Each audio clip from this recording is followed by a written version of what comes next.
Hey everyone, it's BlueLizardJello, and welcome to Forgot to Save, the weekly podcast where Stone and I explore the games that either had a significant impact on the gaming industry or perhaps just to each other that for some reason or another we never got around to playing. Stone, how are you? I'm doing great. How are you? I'm doing all right. Let's face it, we are doing all right now, but within the last week or two, you and I have both had our fair share of life setbacks. Sure. And by the time this comes out, it'll be long gone. No, we'll have new problems. Right.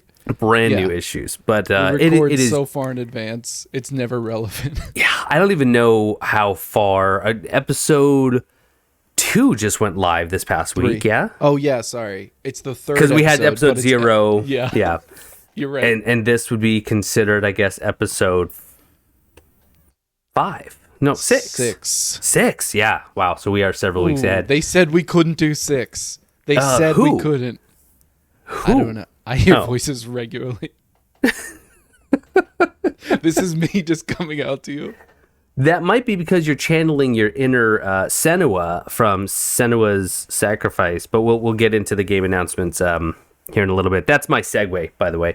But no, it is genuinely nice to be here, to hang out with you, to chit-chat for a little bit, talk about some games, and most importantly, just a little bit, find out what you're going to set me up with game-wise. Yeah, like this is a new dating show. I'm so excited. We're going to find a great match for you, okay? But yeah, you were having a rough week last week because normally we record our I say normally, the one time we've done it in the remake so far. I'm calling this a remake. What is going on? Remastered. The story is, Forgot to save remastered. Right, this is the HD. Yeah. And speaking of HD, by the way, quick shout out to Grackleflint, who did our incredible new art filled with a ton of little fun Easter eggs. If you watch the video component of this, you'll see it as the background. Otherwise, it is the thumbnail art.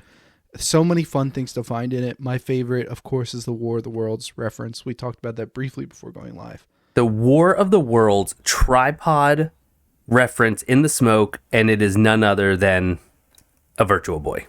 Yes, made by Absolutely Gunpei incredible. Yokoi. Absolutely. And who might that be, Stone?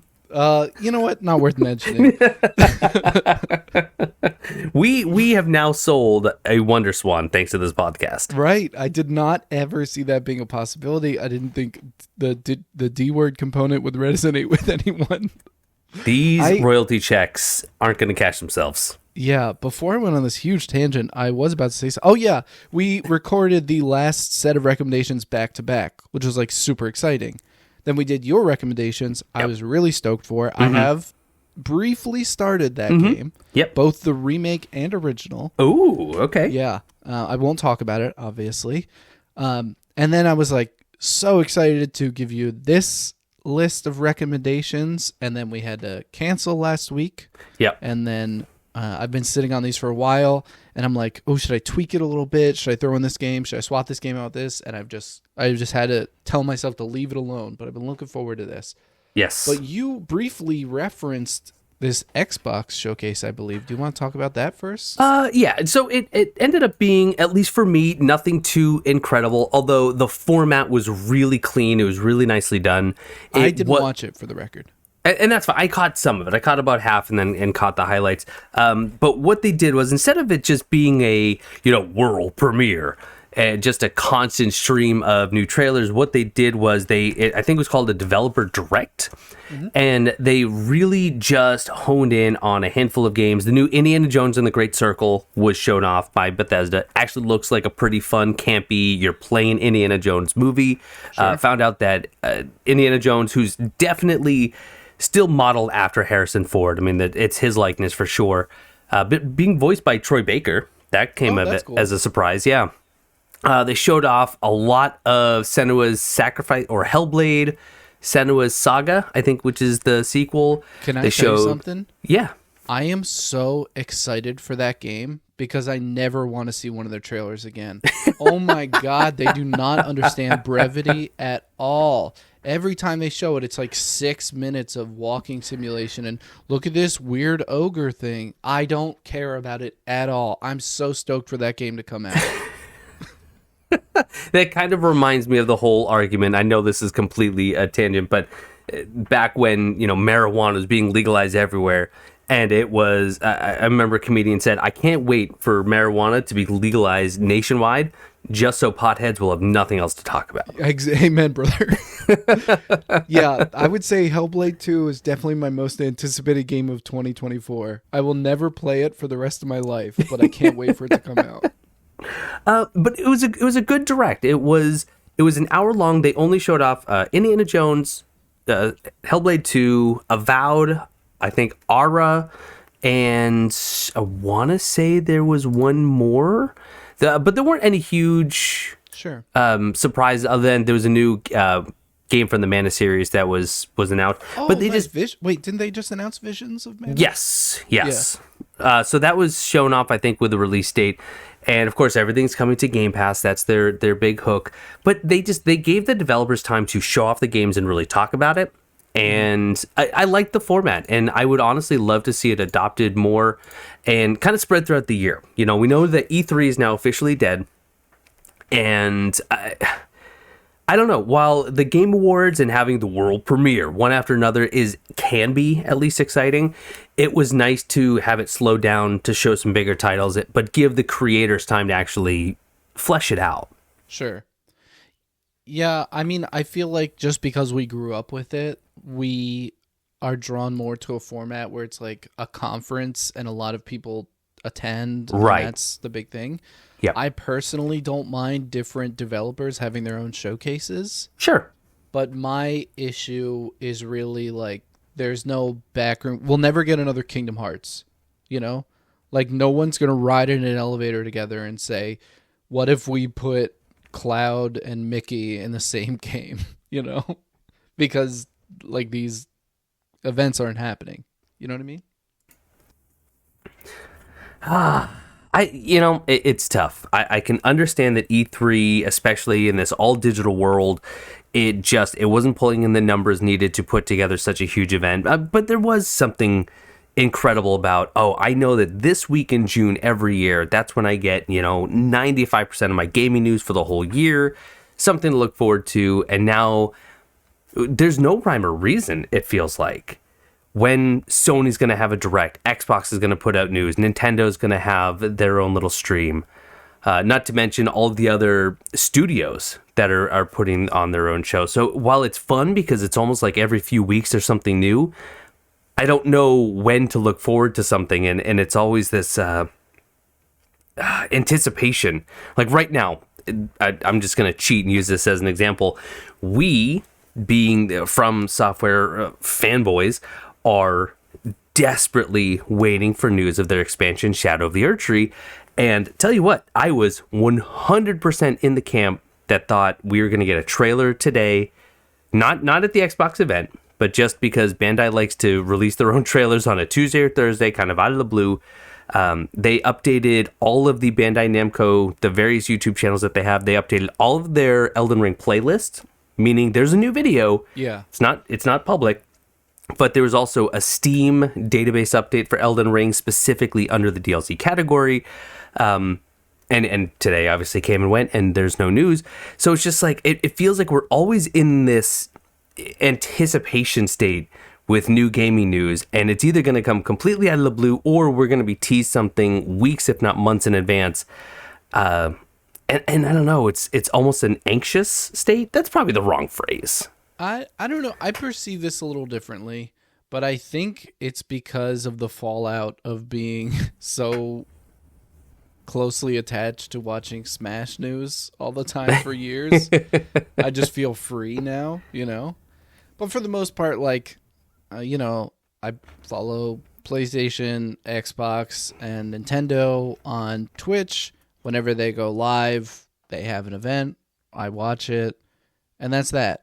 Other developers will schedule themselves around it, and I'll see the announcements every now and then, It doesn't. So are you caught off guard when they have one of these? Like all of a sudden it pops up like, oh, Xbox is streaming, or do you know in advance typically that it's coming? I think PlayStation is bad at communicating theirs, so more often than not, I'm caught off guard by them.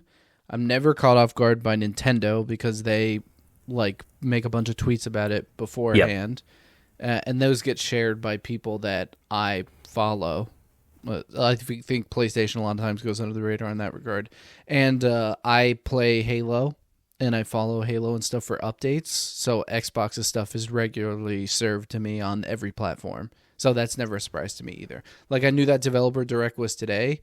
I knew everything to expect from it. I just wasn't interested, you know? Okay. Which, by the way, it bugs me that Halo is not a part of that. Because Season 6 is right around the corner, and as somebody that like started Infinite at launch and hated every second of it, but like pushed through it, the game now is 180 degrees. It's completely different than it was at launch. Almost the full 360. Yeah. One would say, yeah. That is a far better time though. But the content in the game is like so much more. It's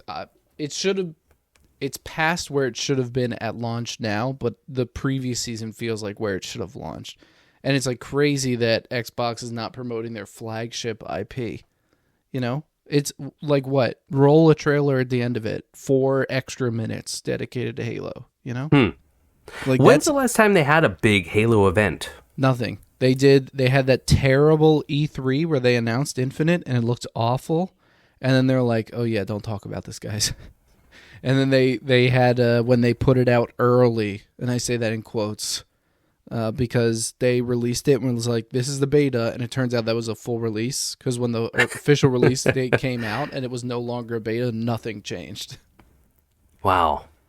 Yeah, I've been burned a lot. I'm not gonna talk about that. Yeah, no, sure. But it feels like I don't know, it's just crazy to me that they are not promoting 343's like updates at all. Like, that's a seasonal game. You should just at least drop a quick trailer every conference. I just made a big old bang on my desk. So let me ask you this, as someone who has not played, I think I played all of like 3 matches of Infinite way back when. What's the microtransaction setup like? What's the monetization like? Sure. So they came out recently and just straight up said the launch of Infinite was a failure, right? Okay. And the only way we're making money now is big microtransactions, you know?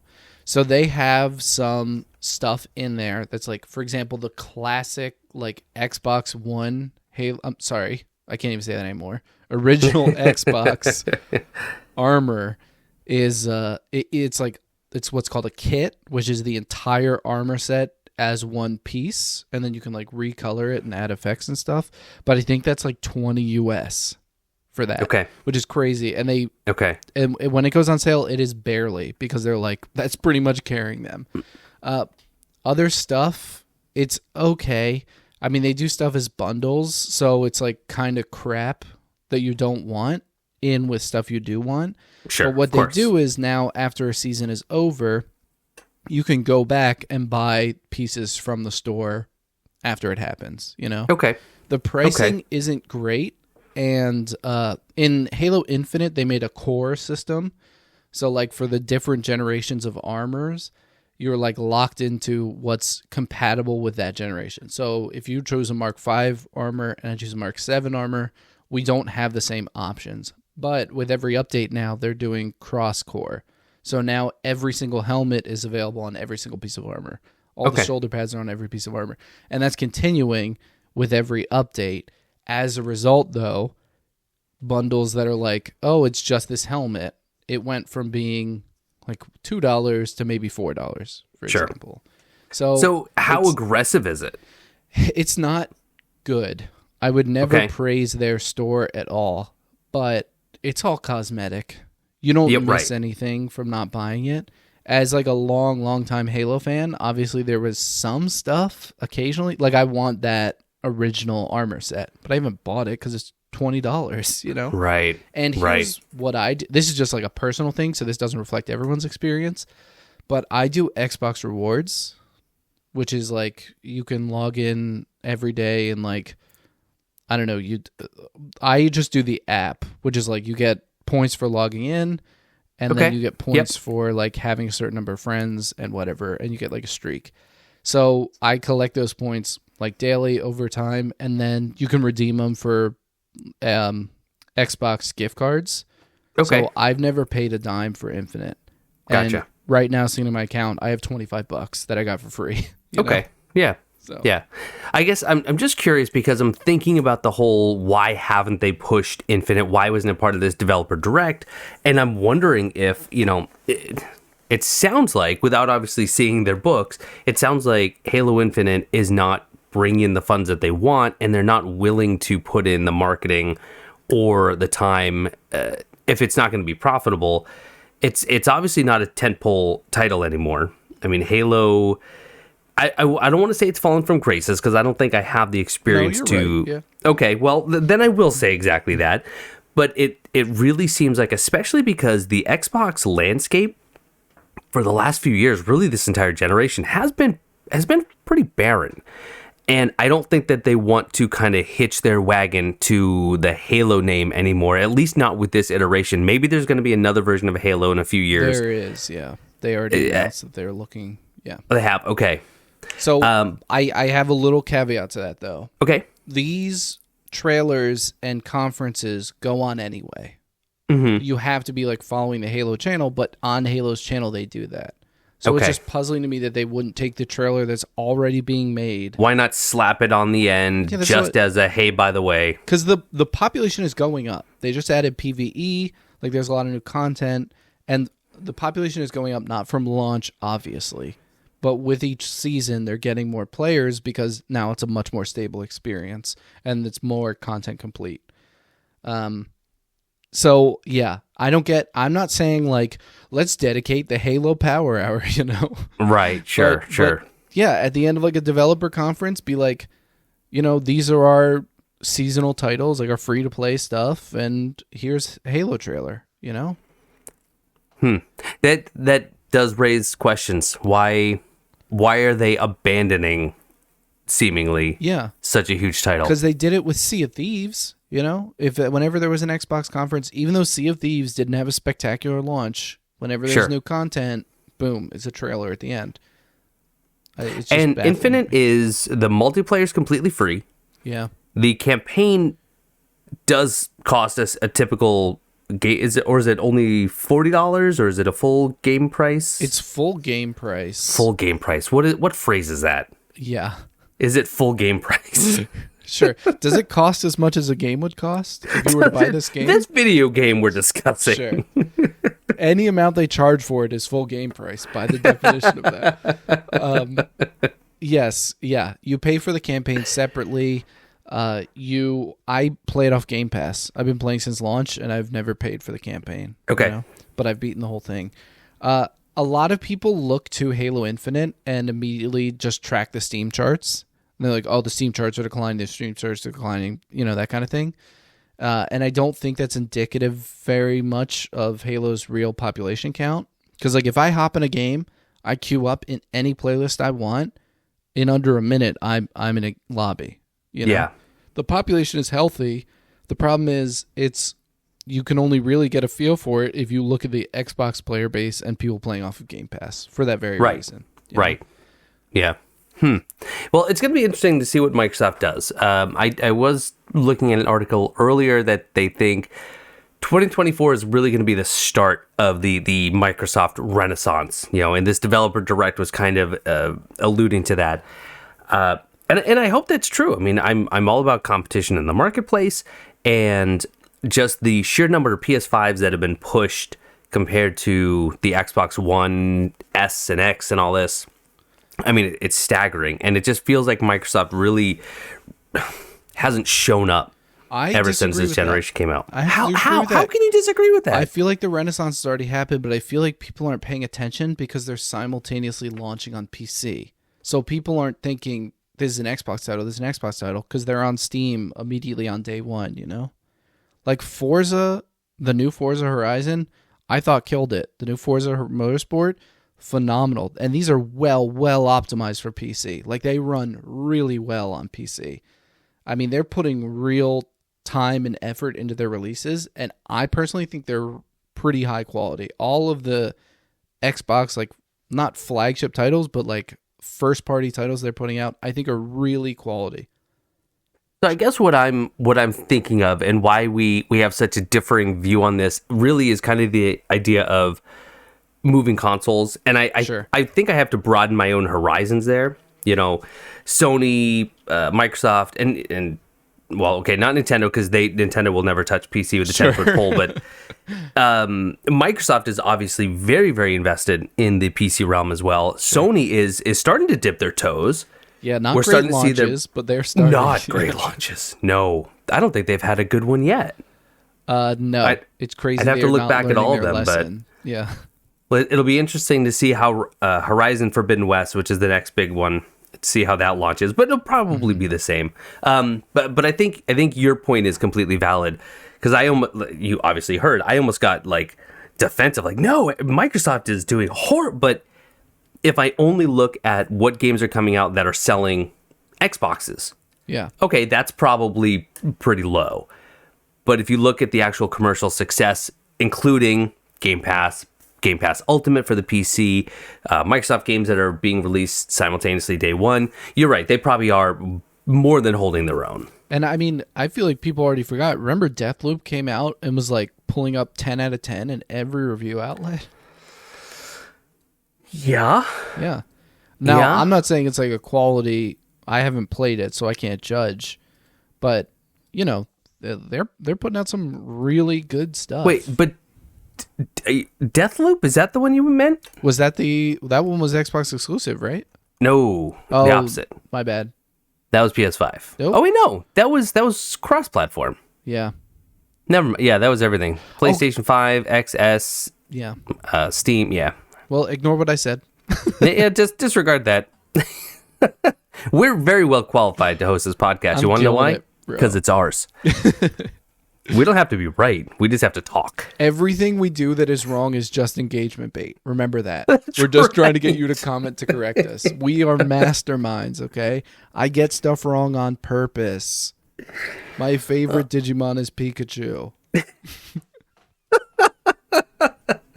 My favorite way to play Digimon, the Wonder Swan. Link down below. Actually true, though. Please sponsor us again, Bandai. They've already sponsored you. Yeah. I know. I'm turning around looking at my wall of gaming stuff, and I still have my Elden Ring Peach gummies that I haven't eaten. Yeah, I would never.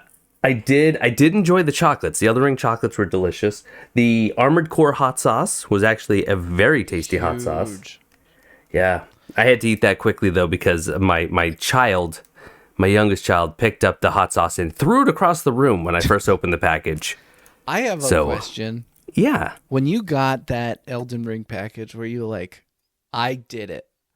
Yeah, 100%. Yeah. 100%. So awesome. Let me tell you just the saga that was Elden Ring, right? So this is still a small channel. Like, I have no illusions of grandeur here. Delusions of grandeur? Illusions of grandeur? You know what I mean. I'm just going to let it go, but yeah. Yeah, please don't. I'm still a small channel, and fortunately, Bandai Namco has always been very good to me.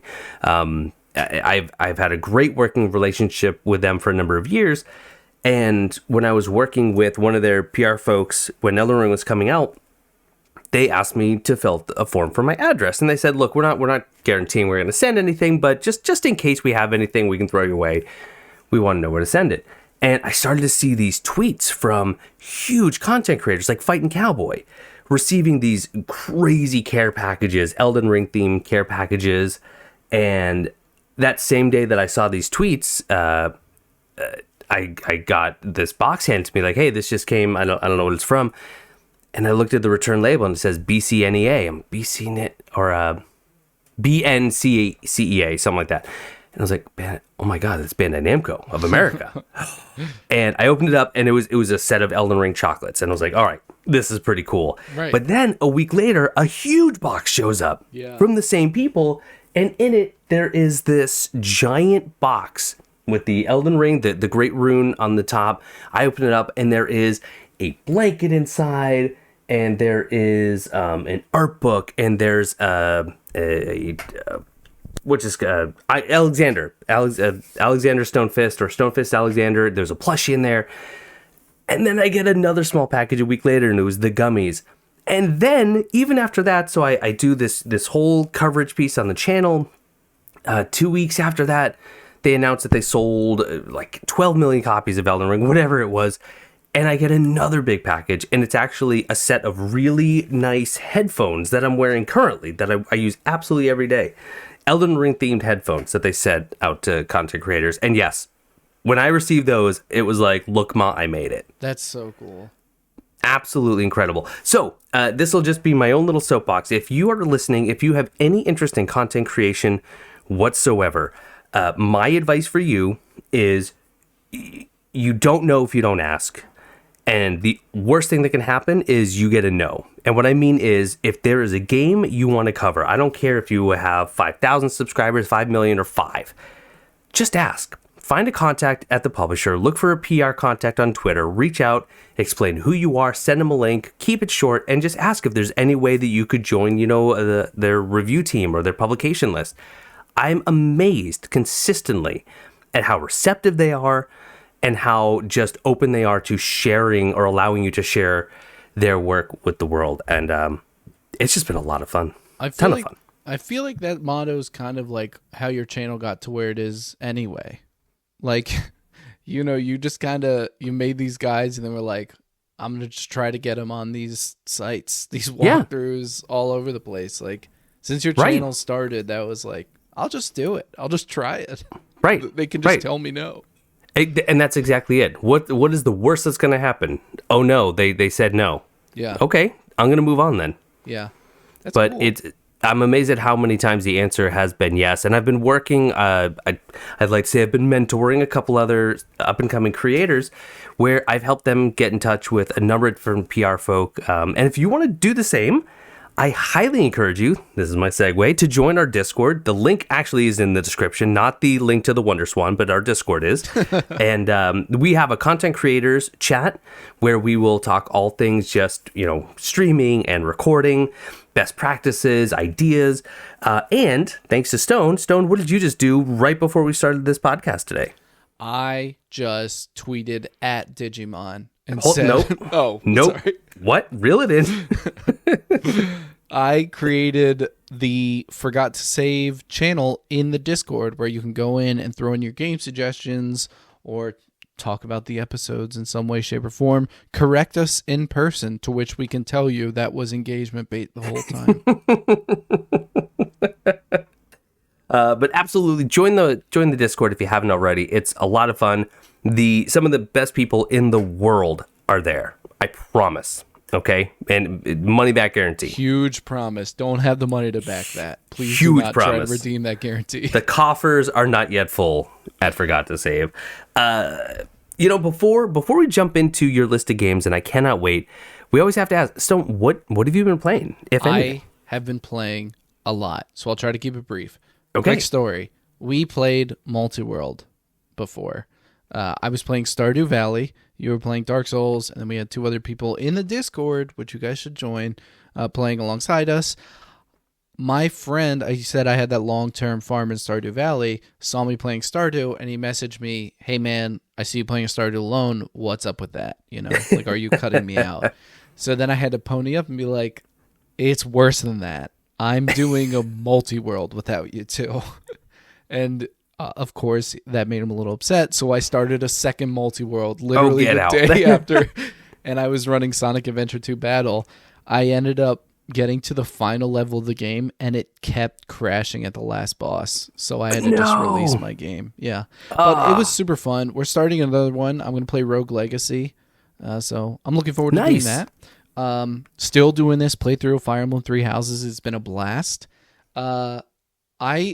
Honestly, I swear to you, every time we are about to go live, I'm like, I'm not going to talk about Digimon because people don't want to. And then it always gets, I feel like, honestly, genuinely gets coerced out of me sometimes. But it's all engagement bait. It's all engagement. I am doing something, I don't know if I talked about, I have the Digimon tabletop RPG I'm running. Mm-hmm.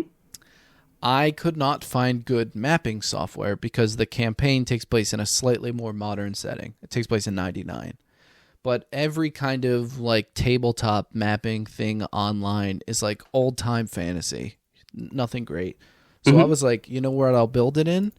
City Skylines 2.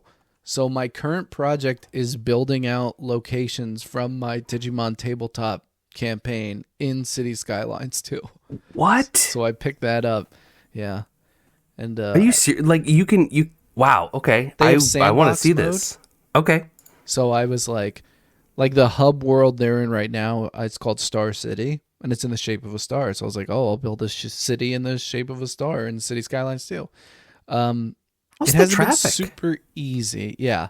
Well, actually, my traffic is really good. It turns out at the tips of the star, just put roundabouts and you're good. But it's been rough because you still have to play within the mechanics of the game. It's not like a pure like city building program or map building program you would use for a normal tabletop. This comes with a lot more challenges, but it's like a fun, relaxing thing to do on the side. So That and I think I is said really earlier in cool. the episode that I started System Shock, but I won't say anything about that. Yes, right. Yes. So No, I have as well. I've only tried the remake. I haven't tried the old one, but that's cool that you're doing both. over to you. Yeah. Keep it quiet. I've also been playing a lot this week, finally. After the week before, which I had absolutely not an ounce of free time to my name. Sure. This week, I've been carving some out here and there, and I've actually been catching up. I had to write a list. I'm holding it up like you can all see it. You can't. It's a Post-it note, and it's all the videos that I promised publishers that I would make. Oh wow. Yeah. So there's, speaking of, being a content creator, there's different websites where you can connect with publishers. There's Lurkit, there's Woovit, Terminals, Keymailer, and then of course there's just reaching out directly. And sometimes you kind of have to give them an idea of how likely it is that you'll play their game. And of course, if you say 0% or 25%, they may not send you a key. Like, I'm not going to send to someone who might not make content. If you say 100%, very real chance they're sending you a key, but if you don't follow through with that, you're going to be blacklisted. Right. And so I have this habit of, oh, that looks cool. Yeah, absolutely, I'll make content for that. Sure. And then I get a key, and it's like, oh, when am I going to do that, though? Yeah. Well, this week I've been making good, and I've been playing, in no particular order, I played Pacific Drive. Right. I got an early copy of that, which was super fascinating. Yeah, people on Discord seem to like it. Right? Very, very different. Not my usual thing. It's a walking simulator, but you drive. So it's a driving simulator. Right. But it takes place in the Pacific Northwest where some really weird stuff is happening. Actually, I've already heard back from the publisher. They're going to send me a copy whenever it's available. So awesome. Hopefully I can show more of that. That'll be cool. I also have played Tales of Iron, which was published by CI Games, who did Lords of the Fallen, but this was a hand-drawn rat versus frog 2D Souls-like game. I couldn't. Market's too saturated. Right? Yeah. Cliche. That was an absolute blast. It is flipping adorable. The art style is incredible. The animations are janky, but in the best possible way because it's all just hand-drawn images of rats versus frogs. I love that. That was a blast. Juson, which was a climbing game that is just... It is one of the most immersive climbing games I've ever played outside of a VR because you actually have to control your left and right hand. You have to place protection. There's rope physics. Someone put it perfectly. They said it was Abzu with climbing. That sense of exploration, but with climbing mechanics. I watched your video on it this morning. I remember seeing that at a conference. Yeah. Maybe it was during the Summer Games Fest, and it looked really interesting. Yeah. But yeah, it was cool to see, how authentic you thought the climbing was in it. I loved it, and I love climbing, so that just really rang true. And then I played another game today. Unfortunately, this one didn't really sit well with me. It's called Darklight. It came out back in 2022 for the PC, but it's coming out for the PlayStation 5 later this month. Not a fan. 2D Metroidvania, supposed to be Souls-like. It feels like it takes several mechanics from different Metroidvanias and doesn't do any of them well. So that was a bit disappointing. And then System Shock, and I think that's about it. I haven't gotten back to Dark Souls 3 in the multi-world in some time. Well, Well, I've been sending you stuff. I'm just kidding. I'm gonna log in, and I know I'm gonna have hundreds of items. I just got you twin spears. Okay, if that's the last item or last weapon that I got, that'll be great. The one thing I'm running into is in that game is when I log in and I let everything, catch up and I get the weapon, I go and I upgrade it. And because I set it to auto equip and you can't unequip, I will spend all of my resources upgrading a weapon. And then the very next item I pick up is an unupgraded broken sword or something like this. Yeah. And it's a nightmare. That's so rough. But I did hear, because this was actually someone I think at AGDQ just mentioned, that Tunic has been accepted into Archipelago. Yep. I don't see it there yet. Yeah. But I'm thinking when Tunic is available in Archipelago, I want to start another multi-world and do some Tunic. Yeah. That'd be a blast. So excited. But that's what I've been playing, and now if we can, I don't want to wait anymore. Oh, okay. I don't want to. I want to get into your games. Sure.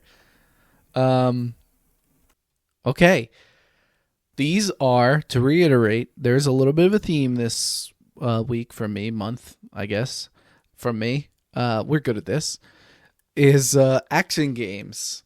Yes. Now, obviously, the definition sometimes is stretched a little thin, but I guarantee these are all action games, okay? Maybe not traditional. I teased last week, because I think at the very end, you said something about being excited for it, and I teased this. One of these, I'll jump right into it, is a series. Okay. So they're very short games. According to your favorite website, How Long to Beat, they're only about an hour to an hour and a half. Wow. Okay. With the exception of one of the games in the series is an RPG, and that's about 10 hours. I wouldn't expect you to do it, because it also lies outside of the main continuity, so it's like not essential for the story, So just so I understand, like if I choose this quote unquote game, I'm choosing the series, and then we would play something from the series? We would play the series. Like the it's series. An hour to beat one, hour to beat two, Okay. Unless you don't like it at one, in which case maybe you're not playing the whole series. But, all right. Okay, so this is a series of on-rail shooters. Oh. And they evolved from the developers' roots in the arcade.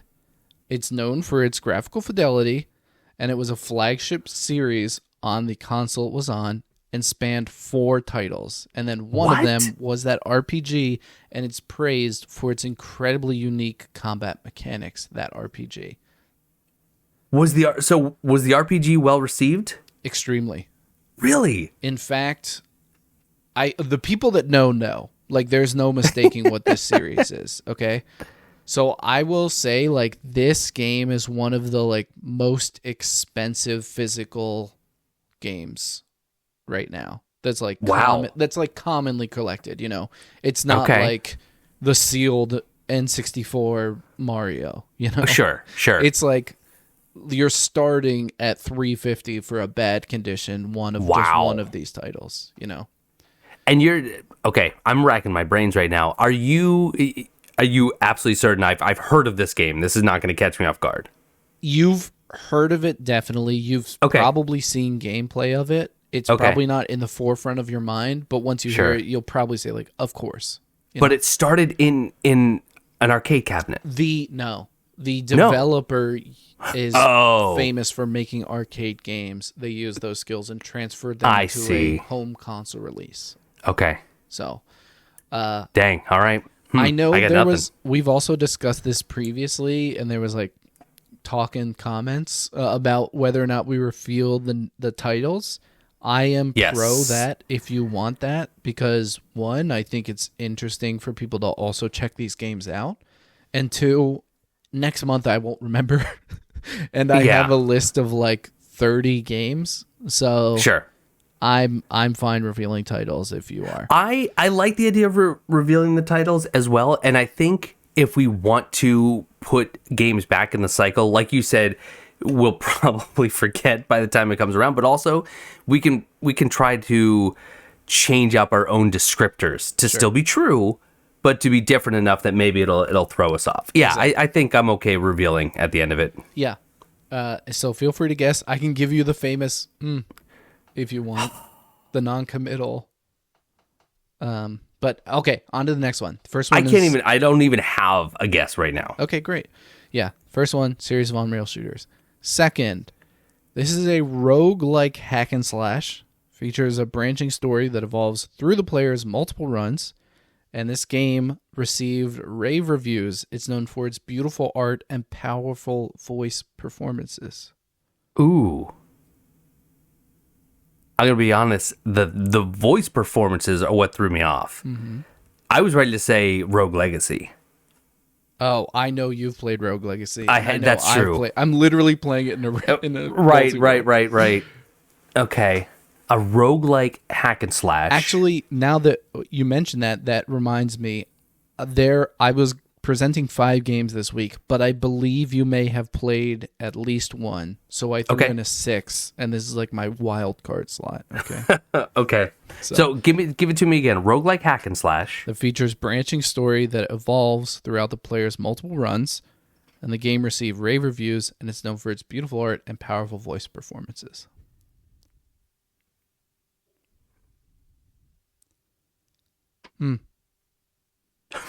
Too early. I was non-committal too early. I committed to being non-committal. Hades, maybe?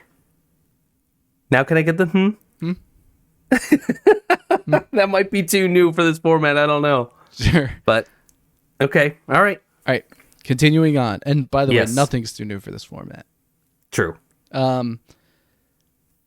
This is considered... There's a thread here. This is considered one of the most aesthetically beautiful games ever created. This action puzzle platforming game was developed by an action game veteran that allows players to control the environment through mechanics within the pause menu. I'm going to go with Braid on that one. I'm going to say Braid. Do you want me to actually tell you if you got this No, right? I don't. Okay. I like the I figured. No. Yeah, the is for you, but at the end, maybe. Okay. Okay, to reiterate, on-rail shooter, roguelike, action puzzle platformer. Okay? Okay. The next one. A rhythm action game that welcomes newcomers to rhythm games with a Saturday morning cartoon aesthetic and story, and evolves combat slowly with more advanced mechanics as the game progresses. That one, I'm going to guess Crypt of the Necro Dancer. Okay. Good. That has Zelda DLC, I think. That had like a random big crossover. Yeah, it did, and it looked really cool. Yeah. Anyway. Okay. This one, I recently actually, it's part of a well-known series, and I was choosing the specific title, and I encountered this, and apparently this generated a little bit of buzz recently, but it's recently been referred to as the best, quote, pure action game ever made. This game was created to reboot the series known for its fast-paced, multi-weapon combat with extreme difficulty. Yeah, that's my response. You just don't care.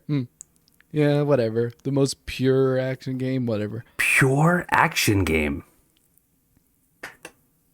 It's like The Expendables, the game. Yeah, that's exactly it. All right, I'll scratch. You didn't seem interested. I'll scratch it.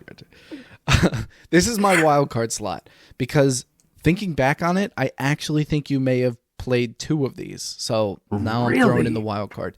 This one I don't think you'll guess, but okay. This is a side-scrolling platformer known for its narrative story mode that ties together a cast of almost 40 playable characters. What? The players dropped into various theme levels and must fight their way through different objectives in order to build a resistance and oppose an evil force that seeks to control all of their worlds.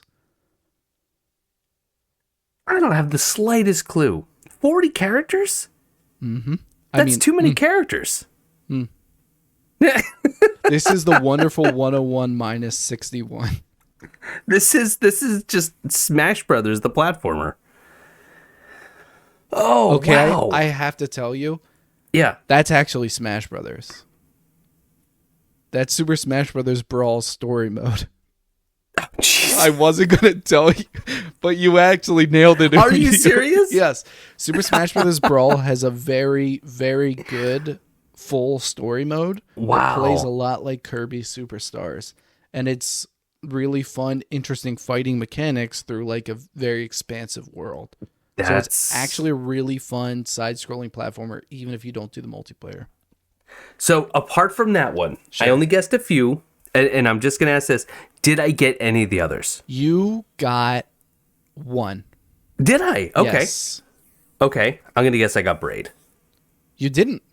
No, shoot. Braid was an excellent guess. It's not close, but it fit exactly what I was saying. Okay. So, Okay. as far as what I said, perfect guess. As far as what Okay. it was, you're not close.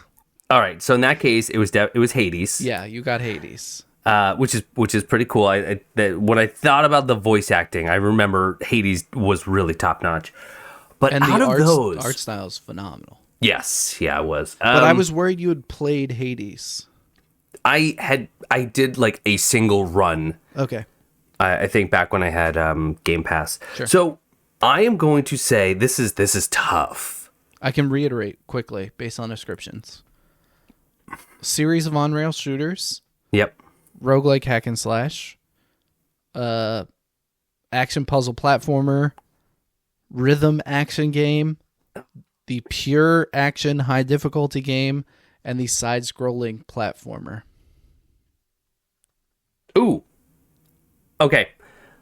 I have a new guess for the rhythm. Oh, okay. Because I Do you want can't believe. We're in the portion where I'm no longer mming. Yeah. Okay. We're in the portion. past I'm actually gonna rule out the rhythm one. Okay. But I'm also going to guess that it's Hi-Fi Rush. It is exactly Hi-Fi Rush. Yeah. Awesome. I thought So you would enjoy Hi-Fi Rush. I would. I know that I would. But I haven't played it, but I did watch Pro Mini Moshi, which is our oldest child here. He did play it for quite a bit, and I watched him. It absolutely looks like a great time.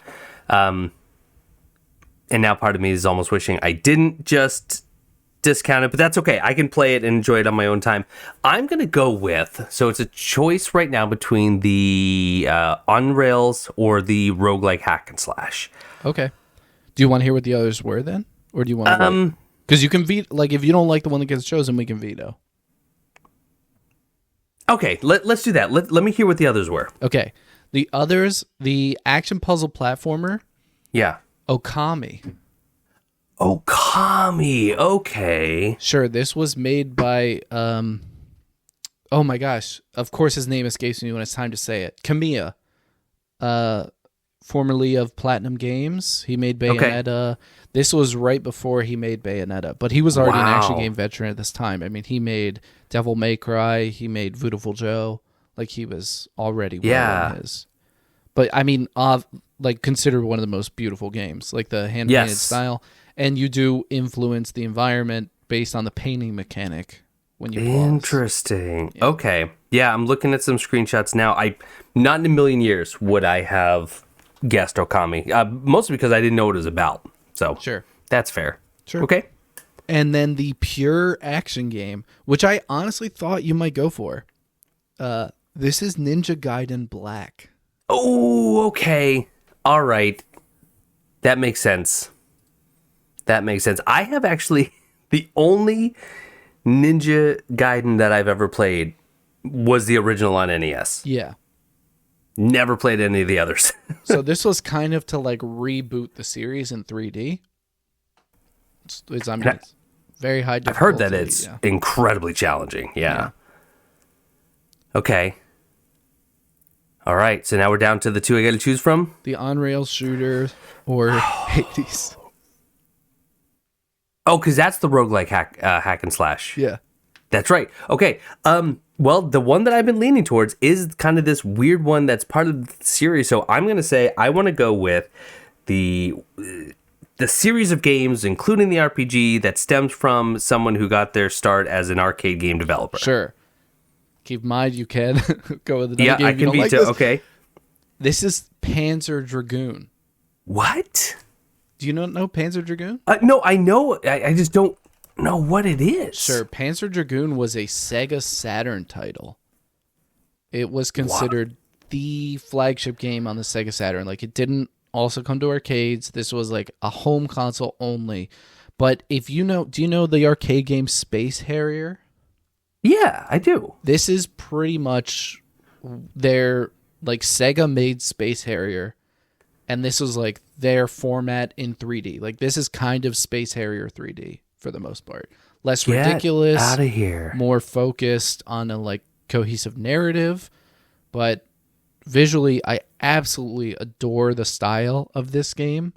This is a series I've wanted to play for a long time, but yeah, it's an on-rails shooter, Panzer Dragoon, and it would include Panzer Dragoon 2 Zwei, which is widely considered like the best of the series, and then Panzer Dragoon Saga, which is an RPG that happens, I think it's before Panzer Dragoon 1, so if you don't like it, you can bail. But it uses the same kind of on-rails shooter mechanics even during turn-based RPG combat, which I've always wanted to try out. And then they made one on the Xbox called Panzer Dragoon Orta. Okay. So I am checking out Steam right now. The only one they have a Panzer Dragoon remake. Sure. I have heard the remake is not the most excellent. So okay. If we went with these titles, it would probably be emulator. Okay. All right. Wow, Panzer Dragoon. You play as a dragon. You're someone riding on a dragon. Oh, is it someone riding? Yes. Oh, there is someone on the back of that dragon. Yes. I don't, are you interested in it? Is this the one you want? Oh. Because when you think action games, I know this isn't everyone's expectation, but it's a great series. I haven't played. I've been interested in playing, and can I just be honest? Are we in a safe space here? Of course. I think that this would be fun. But out of all of the titles that we've just discussed, sure. Even though it's the first one I said no to, I'm kind of thinking Hi-Fi Rush would be an absolute blast. Okay, sure. Hi-Fi Rush? I think Hi-Fi Rush is what I want to go with. That's great. Yeah. I mean, yeah, it's fun to pitch them to each other under the guise of anonymity, but yeah, sometimes when you see it, you're like, this looks a little bit broken swordy. I'm just kidding. Yeah, and that's the thing. We set the bar so incredibly low that now I'm willing to give us a little leeway. Sure. And honestly, I would not have stuck you with Smash, but genuinely, I think even a newcomer would have fun with Smash's story mode. Yeah. Because it's like Brawl, it's like funny, cheeky cutscenes to bring together characters that wouldn't normally be together. Yeah. And it's like you're exploring all of their individual worlds. So it's got something for everyone and it's fun. But yeah. I think this looks like a lot of fun. So Hi-Fi Rush is going to be the game. And so if any of you want to play along, it is available on Xbox and PC, correct? Yes. And it is on Game Pass. It is. That's how I originally tried it out. But I only did about the first hour. Okay, so so I think what I'm going to do, just in case anyone's curious, I'm going to pick up probably a month of the Game Pass Ultimate, find a good deal on that. I don't currently have Game Pass, and I'll play it on PC, and yeah, this will be exciting. Yeah, I think it's good. You know, from the little bit that I played, it runs so incredibly well. Like, it doesn't dip, and the way they work the different cutscenes in between it, you kind of forget that you're playing a game sometimes. It's like you're kind of watching like a cool cartoon. I mean, everything's modeled in 3D, but the way they shoot the cutscenes makes it look animated. Yes. Like 2D. Yeah. It's super good. It's just fun and quirky. It doesn't take itself seriously. And I think we were talking about Trent Reznor doing a soundtrack before. I think Nine Inch Nails is also on this. I had to double check. Yeah, I think it was Quake, wasn't it? Yeah. Shoot. I'm looking up the soundtrack now. Yeah. There's 2 Nine Inch Nails songs on the soundtrack. And because I always have to check 2 sites anytime I'm looking at games, and that is there any deal and how long to beat? Okay, about 11 hours if you focus on the story. Sure. Completionist 62. That's quite the delta. So what happened is, cool thing about Hi-Fi Rush, if you guys weren't paying attention, Hi-Fi Rush just blindsided everybody. Yes. I mean, the developers have only made horror games in the past. I guess this was a project they were kicking around. Microsoft bought them out, and they were like, you know what? Just go for it. Just put that up. And they got the tech working great. They threw it up on Game Pass one day, and it came out to pretty rave reviews. Now, seeing the popularity of it, and unlike Nintendo with Animal Crossing, they went back and added a lot of post-game stuff to do. So they added a whole, I believe, like challenge mode, like a tower where it's like you had to climb 100 floors or something like that. So that's probably why the completionist number went up, because they added a whole host of post-game content to it. Nice. All right, I'm excited. I this is a game that after watching Pro Mini Moshi play it, I thought, this has to go on my backlog. Sure. And gives me a good chance, which is kind of what this podcast is all about. It's also kind of funny that earlier in this podcast we were talking about like Xbox not being there yet. And I had this sheet open in front of me like, oh, if he just chooses that, if he's so good. Oh, man. Yeah, I'm probably going to play this on my Series X. I think that'll be a really fun, consistent way to play it. I'm looking forward to it, starting from scratch. And when I played this originally, I have a sound bar on my TV, so there was a lot of desync between what I was seeing and what I was hearing. They have a great option for beginners where it just shows almost like a metronome in the middle for you to figure out. Yeah. There's a lot of good beginner features if you're not used to rhythm games or anything like that. So I'm excited. This is going to be a blast. I'm actually working on getting a month of Game Pass Ultimate right now. Oh, heck yeah. And this is obviously not an ad, but regularly I see Xbox posts like new subscribers to Game Pass get like 3 months for $1 or something like that. So if you guys have been on the fence about it, I don't know, maybe Hi-Fi Rush is the one to start with. We can all play together. And then Pal World comes out tomorrow for me. Let's talk about Pal World, because I just saw something absolutely hilarious. Okay. I guess in the Pokemon games, and this is something you're probably not going to be surprised by. In Pokemon, if you throw a Pokeball ball at a trainer, or if you attempt in some games, it'll tell you can't catch a trainer in a Pokeball. A thief. Yep. Pal World allows you to catch people in their little capture balls. Oh, I didn't see that it allows you to catch people. But... Okay, so it does. And one thing that Power World does, being a bit more mature, is that you can then slaughter and or butcher the creatures you've caught. Yes. And that extends to the people you may have caught. I don't know that you can slaughter them once you've caught them, but you can kill them in the wild. Yeah. Oh my. I am a little bit nervous about it. I'm not like playing it because I'm like die hard. I saw it a while ago and put it on the list of like, that's not coming out, But they kind of ditched their last game in early access to make this. Oh, okay. And although it's reviewed well, they have a track record of not being excellent when it comes to finishing early access games. So the only way I'm playing this is through Game Pass. And then if I feel like it has enough content in it, maybe I'll start a multiplayer server. Oh, so it's on Game Pass. It's coming out to Game Pass for us as the time recording tomorrow. Oh. Yeah. Well then. Early access Game Pass is like a bold move, which is why I'm slightly more interested than I would otherwise be. Because then it's like Xbox is kind of putting their badge on this, So, I don't know. I didn't mean to talk about Power World. But No. It's fine. I'm kind of excited because now I have Game Pass for a month. I can give it a shot. Yeah. We'll play tomorrow. That's going to, forget Hi-Fi Rush, Pal World. There's one more thing that I want to address. Sure. Just because I think 2 people have now asked about this. What about if I were to stream the games that we have chosen? And while it would be a great idea if we weren't recording these in advance, but because of the craziness of life, I think it works out a lot better for us to have these stockpiled in case, like last week, we have to miss a week. So what we decided is I won't be streaming these games because it'll kind of ruin the suspense of what's coming up next.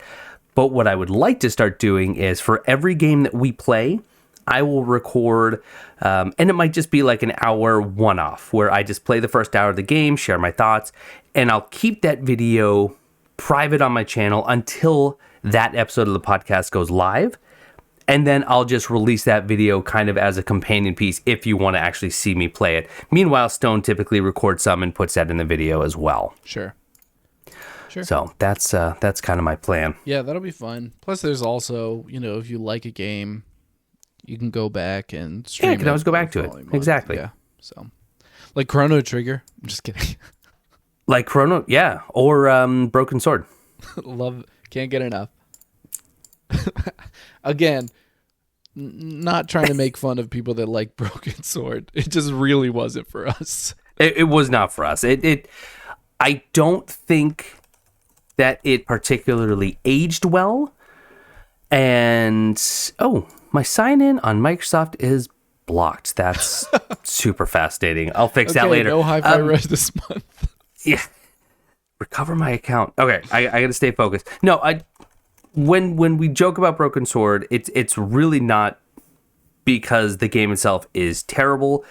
There's a lot of people who enjoy it, and no fault to their own, but it just, like you said, it wasn't for us. I don't think it aged particularly well, and yet here I am kind of intrigued by the new one they're making, and I might have to give it a look. Yeah, could be fun. So, okay, we shall see. We talked about so much that wasn't Hi-Fi Rush at the end, but yes. But if you guys are looking forward to playing it, let us know in the comments. If you have any suggestions, you can put them in the comments, or you could join the Discord and use the dedicated Forgot to Save channel.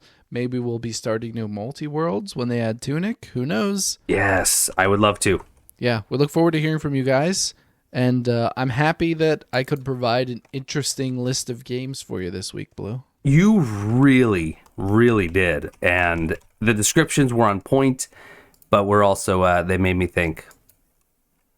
So I'm excited. This is going to be the two games that we're working on, Hi-Fi Rush and System Shock. I'm just excited to play these games. Yeah, I am as well. It's going to be good. And then we will talk about, because Hi-Fi Rush is a pretty new game. Just came out in 2023, so we'll be able to examine what happened to bring us to this point. Although that's going to be tough with a developer that hasn't done anything in this genre at all until this game. But either way, should be fun. All absolutely. Right. Thanks everyone for listening. Be a good time. Thanks for hanging out today, Blue. Yes, absolutely. Thanks for hanging out with me. And like I said, I was really looking forward to this after all the craziness you and I both gone through. Nice to chat, and look forward to catching up with you again soon. Yep, System Shock next week, everybody. Oh, yeah. We'll catch you later. Cool. Bye, everyone.